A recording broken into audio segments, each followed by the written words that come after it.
몇 년 전에 쿠에르나바카의 캠프장에서 숲 관리자로 일했을 때 멕시코 출신의 초현실주의 시인을 한 명 만난 적 있어요. 제가 그를 도와줬는데 그가 제게 감사의 뜻으로 정말 별거 아니었어요. 캠프장에서 갑자기 나타난 야생 동물을 쫓아내줬거든요. 다시 본론으로 돌아오자면 그는 제게 상당히 기이한 이야기를 들려줬어요. 1975년 멕시코 소노라주의 아말피타노 사막에 있는 한 마을에서 일어난 일인데, 현지에서 바빌론의 주사위라고 부르는 신기한 풍습과 관련이 있는 일이었어요. 어느 여행 가방을 든 에너지 교란 학자가 그 신기한 풍습을 파헤치고 기록하기 위해 그 땅에 발을 들였다고 해요. 여러분도 아시다시피 그런 부류의 사람들은 학문적인 연구를 위해서라면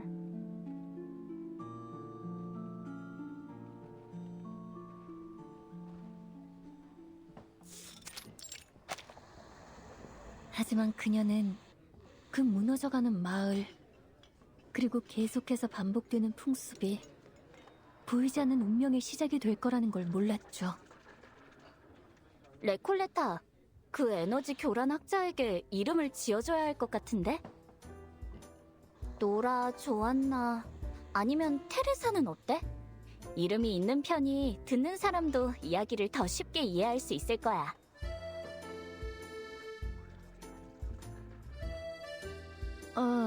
의견은 고마워요, 마리아. 하지만 그녀는 노라도 조안나도 테레사도 아니에요. 그녀는 그 누구도 아닌 이야기 속의 에너지 교란 학자에 불과하니까요. 마리아! 레콜레타가 이를 갈며 고마워요 라고 하는 거 봤어? 이거 하나만은 확신할 수 있어.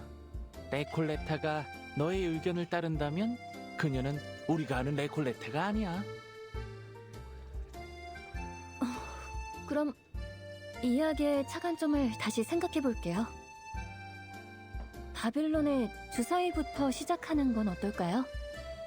그건 스페인에 갇힌 아즈텍 주술사의 것인데,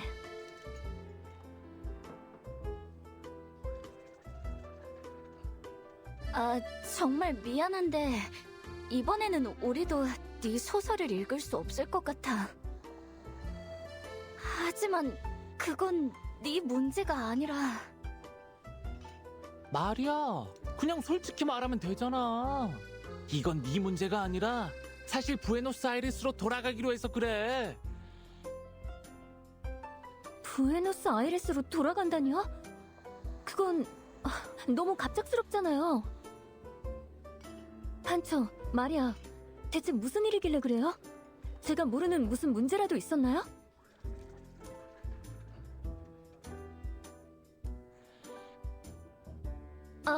알겠다. 제가 소설을 계속 들려줘서 실증이 난 거죠? 아니야. 그런 게 아니야. 무슨 그런 오해를 해. 아직도 모르겠어? 돈이 없어서 그런 거야. 그러니까 여기서 이런 거나 하는 거잖아. 아무리 닦아도 깨끗해지지 않는 컵, 테이블, 바닥을 계속 닦고 있는 이유가 뭔데?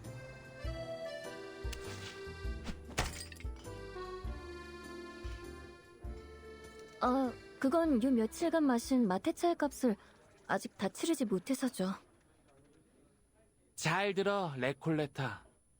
시인으로서 라틴 아메리카를 떠돌며 공식적인 시인 집회에서 소란을 피우는 건 네 말대로 정말 멋진 일이긴 해. 하지만 계속 그럴 수는 없어.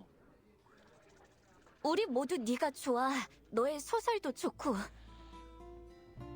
지금까지의 여정이 가져다준 모든 것을 부정할 생각은 없어. 세계바라처럼 오토바이를 타고 라틴 아메리카를 일주하는 거? 어른이 된 후로 그런 건 생각해 본 적도 없었어. 나쁘지 않았지. 체게바라처럼 오토바이가 고장났던 그 며칠을 제외하곤 말이야. 닥쳐, 판초. 레콜레타, 그거 알아? 네가 나와 판초를 내장사실주의로 끌어들인 후로 진정한 시인이 된 것 같은 기분이 들었던 순간들이 있었어. 비록 아직도 내장사실주의가 뭔지 잘 모르겠고 너의 소설을 이해한 적도 없지만 마리아, 판초. 하지만 네 말대로 중요한 건 그런 게 아니라 시인 같은 삶을 사는 거잖아? 우리는 분명 그걸 해냈어. 하지만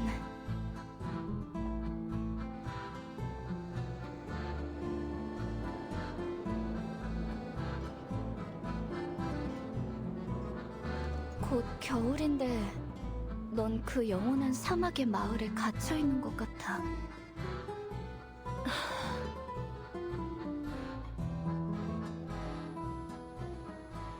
진심을 말해줘서 고마워요, 판초, 마리아.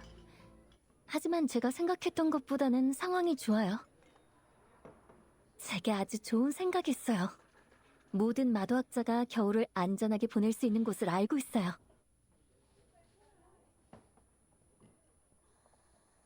(1520년) 마도학자 마젤란은 스페인 정부로부터 부여받은 위대한 사명에 따라 함대를 이끌고 낯선 바다를 항해했어요.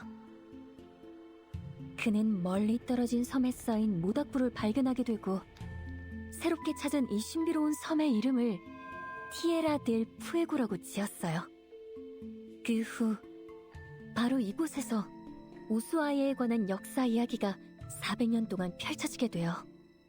이 세상의 끝, 머나먼 남쪽 끝의 도시에서 가장 큰 건물은 놀랍게도 교도소였죠.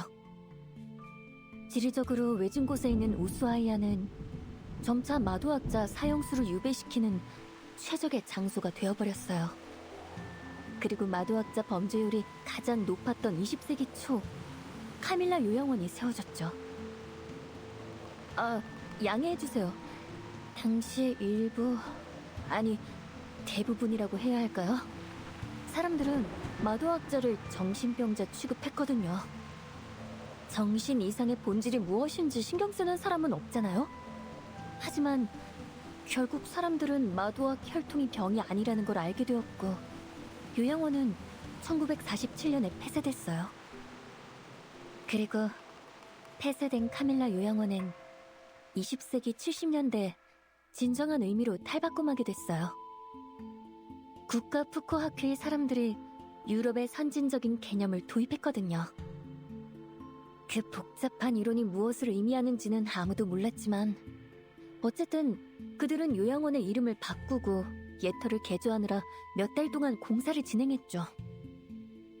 그리고 카밀라 요양원은 기나긴 개조 끝에 마도학자 죄수를 가두는 진정한 교도소가 됐죠. 그들은 이곳에 정신분열증을 진단받은 용의자와 각종 비밀 집회나 반대 단체에서 체포한 마도학자를 가뒀어요.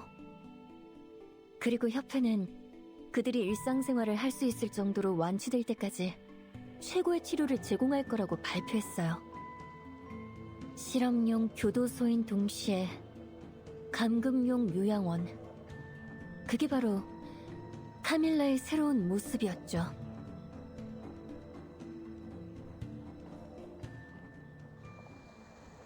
카밀라에서 겨울을 보내면 돼요. 경제적으로 곤란한 일 같은 건 절대 없을걸요? 그 대신 대가를 조금 치러야겠지만요. 연기도 좀 해야 하고요. 진짜라니까요. 정신분열증 용의자를 연기하는 건 어렵지 않아요. 마도학자라면 그 정도는 누구나 할 수 있어요. 그러니까 아주 좋은 생각이 다 같이 감옥살이 하자는 거야? 아무리 미사여구를 붙여봤자 감옥살이라는 사실은 변하지 않거든?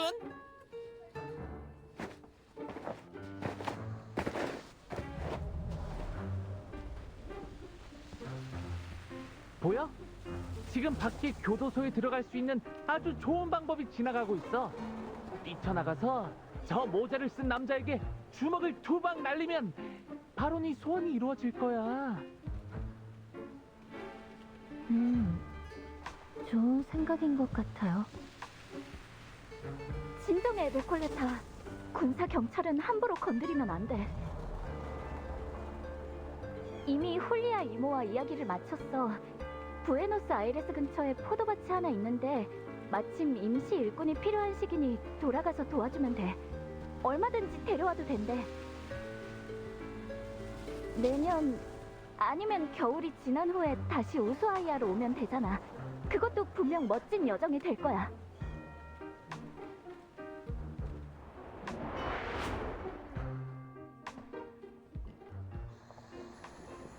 고마워요, 마리아, 반초.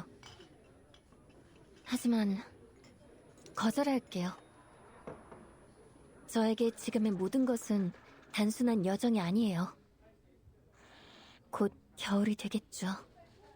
하지만 겨울이 지나고 모든 것이 변해서 더 이상 존재하지 않게 되면요?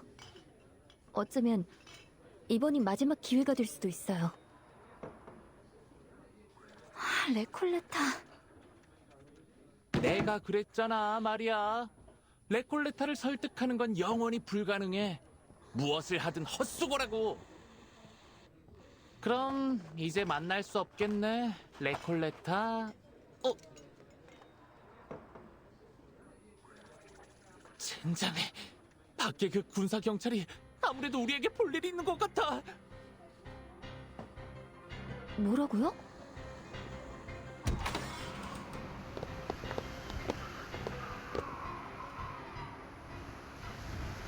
너희들 꼼짝 마! 선구자의 길 낭숭회에서 소란을 피운 녀석들이지.